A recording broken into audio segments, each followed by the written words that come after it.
ବନ୍ଧୁଗଣ, ଆଜି ପଢ଼ିବାକୁ ସୁଯୋଗ ମିଳିଥିଲା ଗୋଟେ ସୁନ୍ଦର ଗପଟିକୁ। ଗପର ଶୀର୍ଷକ ହେଲା ବାପା। ଲେଖିଛନ୍ତି ବୀଣାପାଣି ମହାନ୍ତି।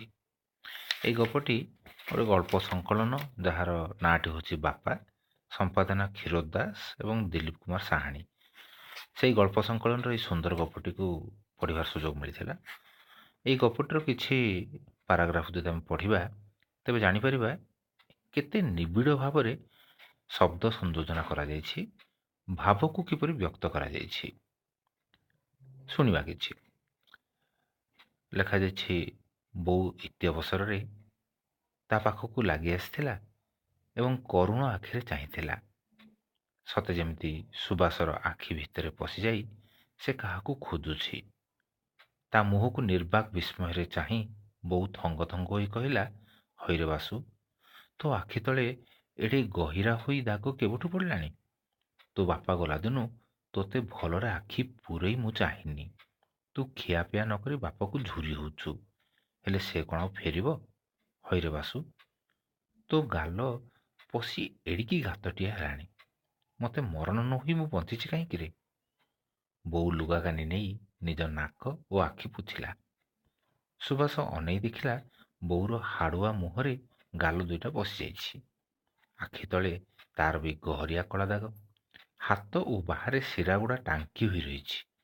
ଲଙ୍ଗଳା ଲମ୍ବା ହାତଟା ଛାଟ ମାରିଲା ପରି ସୁବାସର କାନ୍ଧ ଉପରେ ଲଟକି ରହିଛି। କରୁଣ ଦ୍ରବୀଭୂତ ହୋଇ ଆସୁ ଆସୁ ସୁବାସ ସଚେତନ ହୋଇ ଉଠିଲା। ସୁବାସ ଏହି ଗଳ୍ପର ଜଣେ ପାତ୍ର, ଯାହାର ବାପା ଇହକାଳ ସମ୍ବରଣ କରିଛନ୍ତି ଏବଂ ତାପରେ ସେ ବିବ୍ରତ ହୋଇ ଉଠିଛି, କାରଣ ବର୍ତ୍ତମାନ ପର୍ଯ୍ୟନ୍ତ ସେ ନିଜ ଗୋଡ଼ରେ ନିଜେ ଛିଡ଼ା ହୋଇପାରି ନାହିଁ। ତେଣୁ କାର୍ଯ୍ୟ ନ ମିଳିବାର ଏକ ଦୁଃଖ, ତା ସହିତ ଘରେ ଓ ବାହାରେ ବିଭିନ୍ନ ପ୍ରକାରର ପ୍ରଶ୍ନକୁ ସାମ୍ନା କରି କରି ସେ ଏକ ପ୍ରକାର ହାଲିଆ ହୋଇଗଲାଣି। ଏହି କଥାବାର୍ତ୍ତା ମାଧ୍ୟମରେ ଶେଷକୁ ଯେଉଁ କଥା ଗୁଡ଼ିକ ଏଠାରେ ବର୍ଣ୍ଣନା କରାଯାଇଛି, ତାହା ଆହୁରି ହୃଦୟସ୍ପର୍ଶୀ ହୋଇପାରିଛି। ସେହି ଶେଷ ପାରାଗ୍ରାଫରେ ଏଠି ଲେଖା ହେଇଛି, ବୋଉର କୋଳ ଭିତରେ ମୁହଁ ଗୁଞ୍ଜି ସୁବାସ କଇଁ କଇଁ କରି କାନ୍ଦି ଉଠିଲା। ସତେ ସେ କେତେ ଅସହାୟ। ବାପା ନାହାନ୍ତି ବୋଲି କି ଯନ୍ତ୍ରଣା ତାକୁ ଘରେ ବାହାରେ ସହ୍ୟ କରିବାକୁ ପଡ଼ୁଛି। ଓଃ ବାପା, କାହିଁକି ସେ ଚାଲିଗଲେ?